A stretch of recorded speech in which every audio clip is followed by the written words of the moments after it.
तबादलों का खेल की। जी हां, राज्य सरकार का ये शगल दशकों पुराना है, लेकिन चुनावी मौसम में बात कुछ अलग हो जाती है। और इन दिनों देश के कई और राज्यों के साथ साथ अपने मध्य प्रदेश में कुछ ऐसा ही देखा जा रहा है। सुबह शाम तबादलों की लंबी लंबी लिस्ट आ रही है। और यह भी सही है कि चुनाव आयोग भी चुनाव से पहले कुछ खास नियमों को फॉलो करते हुए तबादले के लिए कहता है। लेकिन क्या इलेक्शन कमीशन के नियमों और शर्तों के साथ ही तबादले होते हैं?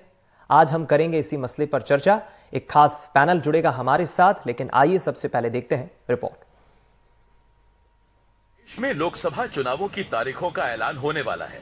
दिल्ली की सत्ता पर कौन काबिज होगा और किसके हक में वोटों की बारिश होगी, ये तो चुनाव के नतीजे ही बताएंगे।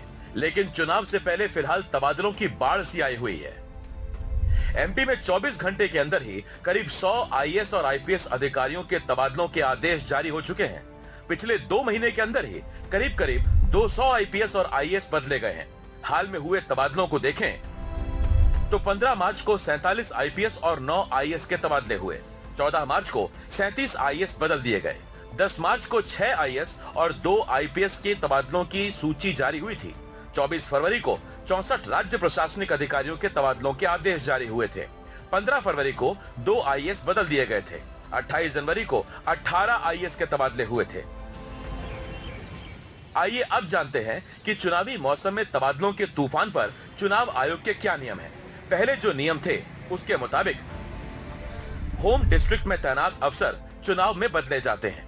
3 साल से ज्यादा से तैनात अफसर भी बदल दिए जाते हैं। उद्देश्य यह है कि किसी पार्टी या कैंडिडेट का पक्ष ये अधिकारी न ले सकें। जबकि चुनाव आयोग के नए नियमों के मुताबिक जिस संसदीय क्षेत्र में पहले से हैं, उससे अलग तबादला होना चाहिए। जिस संसदीय क्षेत्र में है उसी के दूसरे जिले में तबादला नहीं होना चाहिए। सही भावना से ट्रांसफर किया जाना चाहिए, ना कि दिखावे के लिए। साथ ही चुनाव को प्रभावित करने के खिलाफ जीरो टॉलरेंस नजर भी आना चाहिए। चुनाव आयोग के अपने नियम हैं, लेकिन हर राज्य और हर सरकार में ये परंपरा रही है जहां सरकारें अपने हिसाब से और थोक के हिसाब से अफसरों के तबादले करती रही हैं। इसे कुछ लोग प्रशासनिक जमावट कहते हैं तो कुछ चुनावी सेटिंग। लेकिन सवाल यह है कि ऐन चुनाव से पहले तबादलों की बाढ़ क्यों आ जाती है? सरकार किसी की भी हो, सबको तबादलों में यकीन क्यों है? क्या अफसर चुनावों में वोटिंग पर असर डालते हैं? क्या सत्ताधारी दल कोई रिस्क नहीं लेना चाहते? क्या तबादला करते हुए इलेक्शन कमीशन के नियमों का पालन होता है? Bureau report, NDTV. तो ये कुछ सवाल हैं जिनके इर्द गिर्द हमारी चर्चा आज होगी। जो पैनल में मेहमान हमारे साथ जुड़ रहे हैं, पहले आपको उनसे परिचय उनका करा देते हैं। आपका हमारे साथ हमारे वरिष्ठ सहयोगी देव श्रीमाली साहब जुड़ रहे हैं। हमारे साथ रिटायर्ड आईएएस देवेंद्र राय साहब जुड़ रहे हैं। और एक और मेहमान हमारे साथ जुड़ेंगे, उनका भी जल्द हम परिचय कराएंगे। आप दोनों पैनलिस्ट का बहुत स्वागत है। सबसे पहले देवेंद्र जी, सर मैं आपसे समझना चाहूँगा, क्योंकि एक लंबा वक्त आपने अपनी ड्यूटी में दिया है और जो सवाल हम आज उठा रहे हैं, ये प्रक्रिया हम पूरी दरअसल आपके अनुभव से समझना चाहेंगे। सर, ये कोई पहली दफा नहीं है। हम देखते हैं जब जब चुनाव आते हैं, चुनाव के ठीक पहले सरकार आदेश जारी कर देती है। आईएएस अधिकारी हो, आईपीएस अधिकारी हो, खट खट उनके तबादलों की लिस्ट आ जाती है। तो सवाल ठीक है, इलेक्शन कमीशन के भी नियमों के हवाले तबादले होना चाहिए, लेकिन इसकी जरूरत सरकार को क्यों महसूस होती है? और चुनाव के ठीक पहले इस तरह से बाढ़ क्यों आ जाती है, अचानक से लिस्ट क्यों आ जाती है अधिकारियों के तबादलों की? क्या राय रखते हैं आप इस पर? देखिए, पहली बात तो जब मंत्रिमंडल बदलता है या नया मंत्रिमंडल बनता है, तब मुख्यमंत्री और अन्य मंत्री अपने मनचाहे अधिकारियों की पदस्थापना कराते हैं। परंतु अब तो मध्य प्रदेश में खास करके मंत्रिमंडल बने हुए 3 महीने के आसपास हो गया और इलेक्शन कमीशन का स्पष्ट आदेश है कि आचरण संहिता लागू होने के पहले जो अधिकारी किसी स्थान पर या किसी पद पर 3 सालों से जमे हैं, उनका स्थानांतर अन्यत्र किया जाए। ये केवल आईएएस, आईपीएस, आईएएस पर लागू नहीं होता, ये डिप्टी कलेक्टर्स पर, तहसीलदार पर और अन्य कर्मचारियों, अधिकारियों पर भी लागू होता है। कर्मचारियों पे तो नहीं होता, परंतु अधिकारियों पे जरूर लागू होता है। और ये इलेक्शन कमीशन की रूटीन प्रोसीजर है। जैसे विधानसभा हुआ था, उसके पहले 3 साल वालों को चुनाव ट्रांसफर हुआ, या जिसके खिलाफ कोई शिकायत रहती है पहले से कमीशन के पास कि ये राजनीतिक दखल रखते हैं, रुचि रखते हैं, या इनका राजनीतिक झुकाव है, तो ये बाढ़ तो अपन इसे नहीं कहेंगे। जिन अधिकारियों का ट्रांसफर अब हुआ है, अब इसके बाद, कल के बाद कोई ट्रांसफर नहीं होगा, क्योंकि आदर्श आचरण संहिता लग जाएगी। इसके पहले सरकार अपने हिसाब से कुछ ट्रांसफर करती थी और कुछ इलेक्शन कमीशन के कहने से ट्रांसफर करती थी, इसलिए संख्या आपको ज्यादा दिखती होगी। लेकिन कई दफा कुछ सवाल ये भी खड़े होते हैं देवेंद्र सर, मैं चाहूंगा इस पर भी आप थोड़ा स्पष्टीकरण रखें कि अधिकारी कई दफा उनके हाथ में होता है, वो कुछ हेरफेर कर सकते हैं, ऐसे कोई कथित, मैं सिर्फ बात कह रहा हूं, मामला तो अभी तक ऐसा सामने नहीं आया है, लेकिन आरोप लगते हैं। जैसे एक जिले का कलेक्टर है तो वो जिला दंडाधिकारी है, उसके पास कई राइट्स हैं। सरकार को डर भी होता है कि शायद किसी जिले में अगर किसी अफसर पर सरकार को, किसी मंत्री को या किसी को डर है तो तबादला उसका हो जाएगा। तो क्या अफसरों के हाथ में भी चुनाव में कुछ इधर उधर करने की ताकत होती है? देखिए, जहां तक मेरा खुद का अनुभव है, और खैर इस बात को काफी साल हो गए, अब की परिस्थितियों के बारे में तो मैं नहीं कह सकता, परंतु ईवीएम सबसे पहले हमारे जिले में चालू हुई थी 1999 में। 99 में सीहोर जिले में था मैं, तो ईवीएम की शुरुआत हमने की थी। मुझे नहीं लगा, और उसके पहले बैलेट पेपर से वोट डलते थे, तो मुझे तो उस समय नहीं लगता था कि कोई अधिकारी ऐसा करने की हिम्मत भी करेगा, और यदि करना चाहे भी तो उसमें कर्मचारियों और अधिकारियों की ऐसी मानसिकता थी कि नियम विरुद्ध कार्य और इस प्रकार का पक्षपातपूर्ण कार्य कोई करना नहीं चाहता था। अब कलेक्टर क्या कर सकते हैं? कलेक्टर अपने एसडीएम को बोल सकते हैं, तहसीलदार को बोल सकते हैं, तहसीलदार पटवारियों को बोल सकते हैं, परंतु जनता आजकल इतनी जागरूक और समझदार हो गई है कि वो किसी अधिकारी के कहने से किसी को वोट डालने वाली नहीं है। वोट डालने के लिए उसके पास खुद के कारण होते हैं, जो आप जानते हैं, जो नेताओं का प्रलोभन या जो आर्थिक मदद वो कर दिया करते हैं वोटरों की, या इस प्रकार सामग्री बांट देते हैं, या उस आदमी का खुद का झुकाव होता है किसी पार्टी की तरफ। मुझे तो नहीं लगता, नेता जरूर एक दूसरे पे आरोप लगाते रहते हैं कि ये अधिकारी फलानी पार्टी से जुड़ा हुआ है, ये अधिकारी उस पार्टी का काम करता है। तो इसी सोच की वजह से जो अधिकारी बात सुनते नहीं उनका ट्रांसफर हो जाता है, और जो अधिकारी बात सुनते हैं उनका अच्छी जगहों पर ट्रांसफर हो जाता है। परंतु मुझे नहीं लगता कि, हाँ, इनडायरेक्ट मदद जरूर कर सकते हैं। जो आंख बंद करने वाली बात है, आंख बंद करना, वो आंख बंद जरूर कर सकते हैं कि अपोजिशन पार्टी वालों की शिकायत आए तो उस पर कार्रवाई करें, और रूलिंग पार्टी की शिकायत आए तो उसको जरा ढीली कर दें या उसको आराम से करें, और उसमें कोई जल्दबाजी ना करें या बहुत ज्यादा सख्ती ना करें। ये जरूर वो कर सकते हैं, और इससे भी काफी फर्क पड़ता है, क्योंकि इलेक्शन आजकल केवल सिद्धांतों की बात नहीं रह गई है। सिद्धांतों के अलावा और मैनिफेस्टो के अलावा इलेक्शन बहुत सारे अन्य कारकों पर डिपेंड करता है, फैक्टर्स के ऊपर। तो वो फैक्टर्स काफी महत्वपूर्ण हैं। इसलिए जो जिला प्रशासन है या स्थानीय प्रशासन है, उसके द्वारा किसी भी प्रकार का लापरवाही करना किसी के भी प्रति, या उनको सबके प्रति बराबरी से सख्ती करना चाहिए और निष्पक्ष होकर काम करना चाहिए।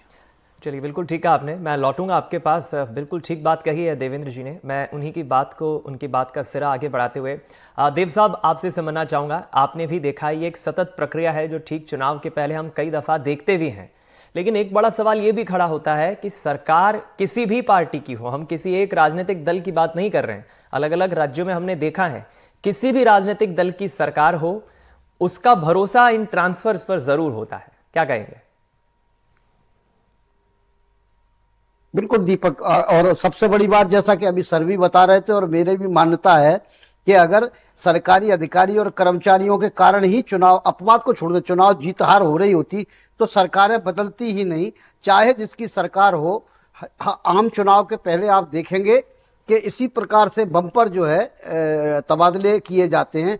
विधायक के जो उम्मीदवार होते हैं या सांसद के उम्मीदवार होते हैं, उनके पसंद के थानेदार भेजे जाते हैं, मजिस्ट्रेट भेजे जाते हैं, कहीं कहीं कलेक्टर एसपी भी भेजे जाते हैं। और अभी आप देख रहे हैं कि अगर हम आज का ही देखें तो सुबह का नाश्ते में 37 आईएएस बदले गए हैं, दोपहर के लंच में 47 आईपीएस बदले गए हैं, और शाम की हाई टी में 9 आईएएस बदले गए हैं। तो एक दिन का रेशो ये है। अब ये जो तबादला चुनाव में करने की जो प्रक्रिया थी, वो बहुत पुनीत उद्देश्य के साथ जो है आदर्श आचार संहिता के लिए बनाई गई थी कि ऐसे लोग जो 3 साल से रह चुके हैं, लोगों के फैमिलियर हो चुके होते हैं, उनका फेस एक दूसरे से कनेक्ट हो चुका होता है, संपर्क बन चुके होते हैं, ऐसे लोगों से जो संभावना रहती है कि वो चुनाव में कुछ ना कुछ मदद कर सकते हैं। कोई पहले एक जमाने में सर तो बैठे हुए हैं, वो तो सीनियर IAS अधिकारी हैं। एक जमाने में ऐसा भी हुआ करता था कि जो कलेक्टर और SP हुआ करते थे वो 60 और 70 के दशक में खुद कहते थे कि मेरे को यहाँ अधिक समय हो गया है, मेरा तबादला यहाँ से कर दिया जाए क्योंकि चुनाव आने वाले हैं, मेरी लोगों से जान पहचान हो गई है। और अब स्थिति ये बन गई है कि अब वो अगर भिंड से तबादला करके कभी मुरैना भेज दिया जाता है और ढूंढ के रखे जाते हैं। सारे लोगों को ये पता रहता है कि चुनाव के पहले कौन कलेक्टर आएंगे, कौन SP आएंगे। अगर तबादले 11th आवर्स पे ही क्यों करना पड़ रहे हैं, क्योंकि मध्य प्रदेश में भी अगर हम सरकार देखें तो कई महीने हो चुके हैं। नवंबर दिसंबर में सरकार बनी थी, 2-3 महीने हो चुके हैं। तो पता था कि 3 साल, सबको पता है कि 3 साल जिन लोगों को कुछ हो चुका है एक संसदीय निर्वाचन क्षेत्र में, उनका तबादला किया जा सकता है, जाना चाहिए और जाना पड़ेगा। तो उसके बाद भी इतने दिन तक क्यों रखा गया भाई, पहले भी कर सकते थे। लेकिन वो सारा कुछ उसी तरीके से होता है कि आपको लाभ मिले चुनाव में, उसके बावजूद भी सरकारें बदल जाती हैं और जो विपक्ष में लोग होते हैं जिनका वहाँ सरकार में कोई दखल ही नहीं होता है, वो लोग सरकार में आ जाते हैं, तो ये ज़्यादा प्रभावित नहीं कर पाते।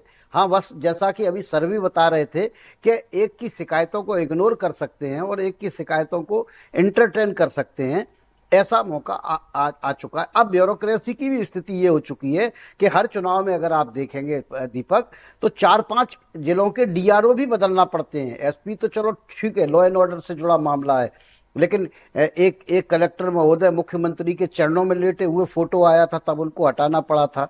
ऐसे मतलब बहुत सारे उदाहरण हैं। तो जो नैतिक मूल्य चुनाव के नेताओं के थे वो तो खत्म हो ही गए। जो ब्यूरोक्रेट्स के नैतिक मूल्य होना चाहिए अंदर से स्वयं के प्रेरणा से जो होना चाहिए, वो भी धीरे धीरे उनका क्षरण हो रहा है।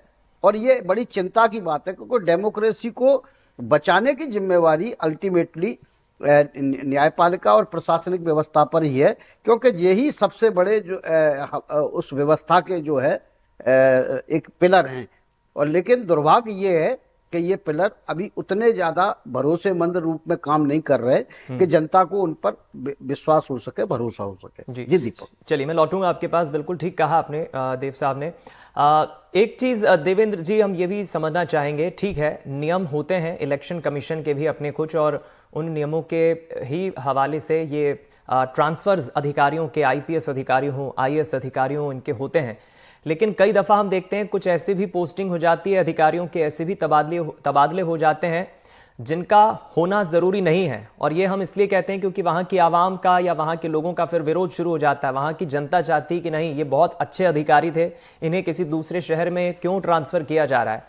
क्या इलेक्शन कमीशन के नियमों का पूरी तरह से पारदर्शिता से पालन हो पाता है? सरकार ट्रांसफर करते वक्त क्या इसका ख्याल रखती है, या कुछ एक अधिकारी बेवजह ही इसकी चपेट में आ जाते हैं और उनका ट्रांसफर हो जाता है?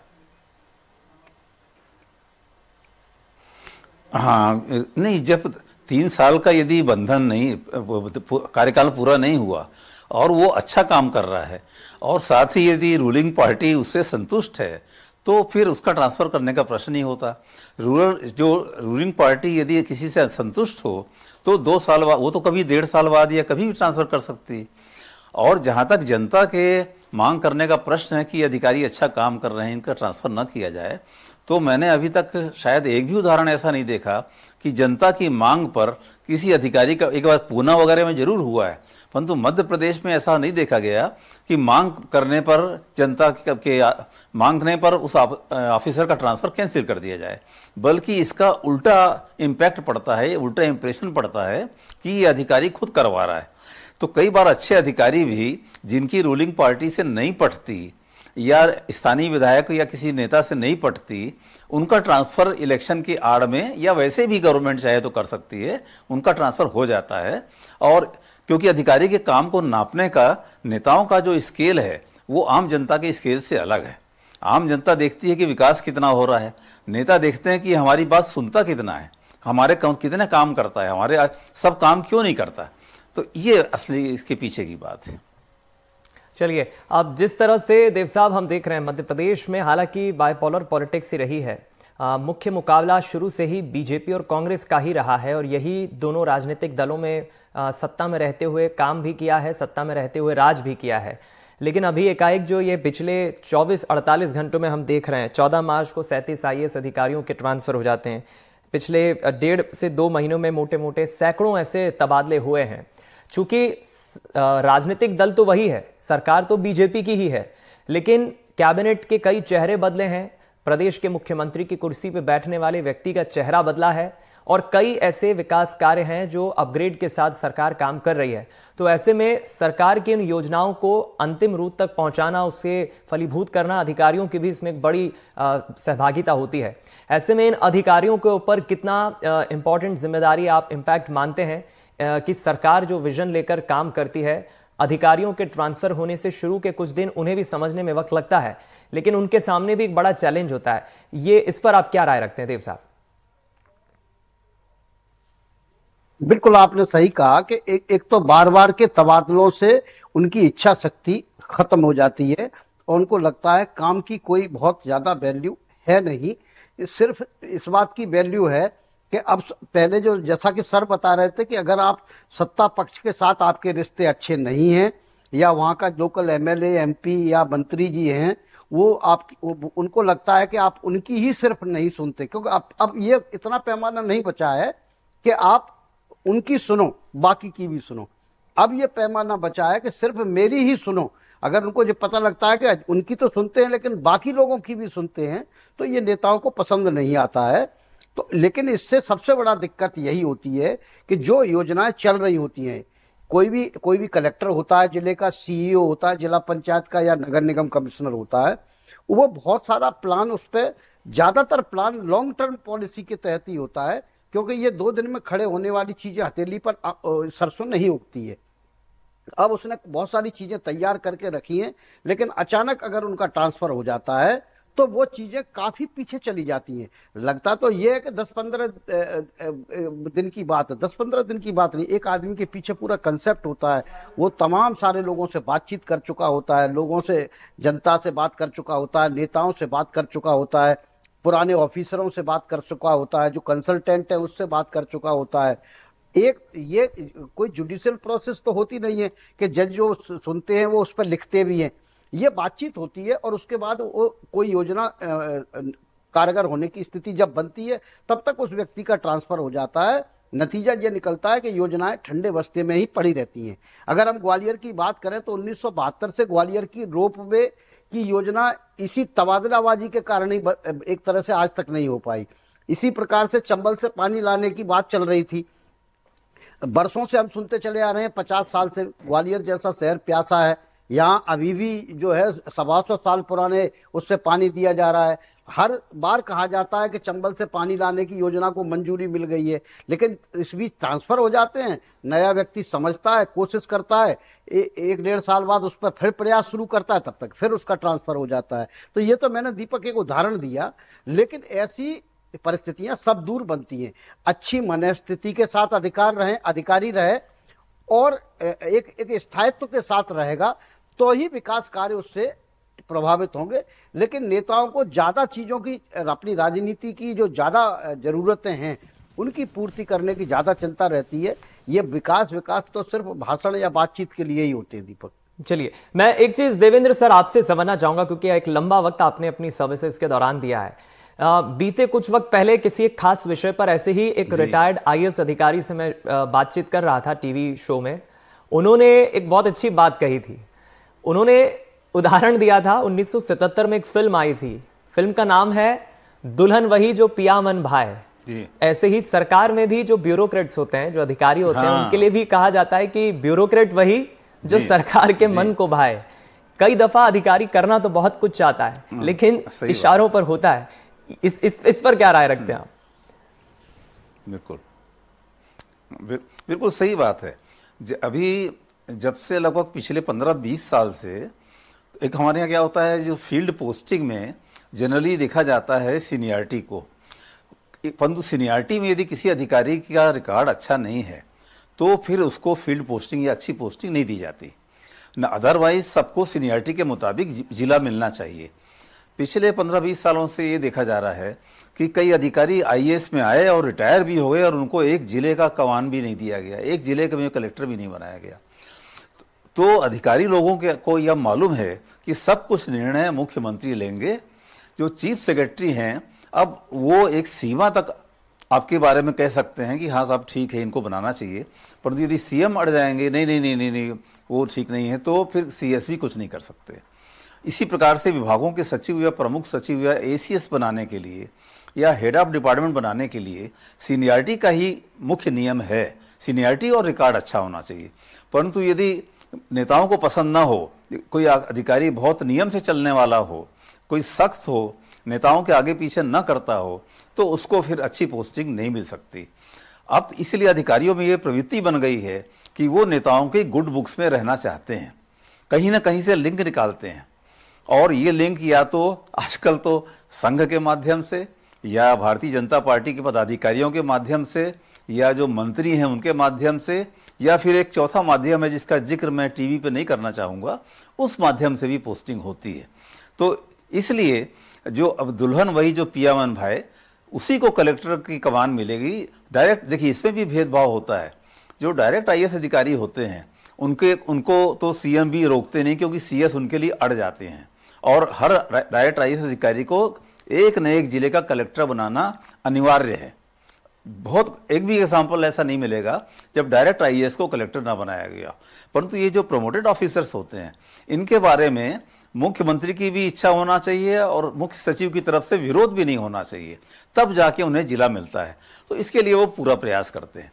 और इन्हीं कारण से वो आगे पीछे करना, गलत काम के लिए हाँ कर लेना, या चुनाव के समय पे निगाह बंद कर लेना, इनडायरेक्टली, डायरेक्टली तो नहीं, इनडायरेक्टली वोटर को तो प्रभावित नहीं कर सकते, परंतु वोटर को प्रभावित करने वाली गतिविधियों के प्रति तो सहानुभूति रख सकते हैं।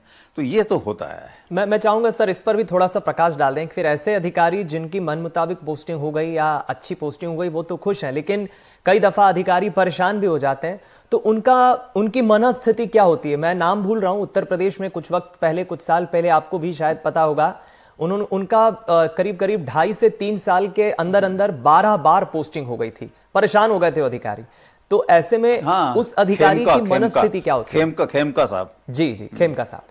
तो ऐसे में अधिकारी की मनस्थिति क्या होती है? फिर फ्रस्ट्रेट हो जाता है।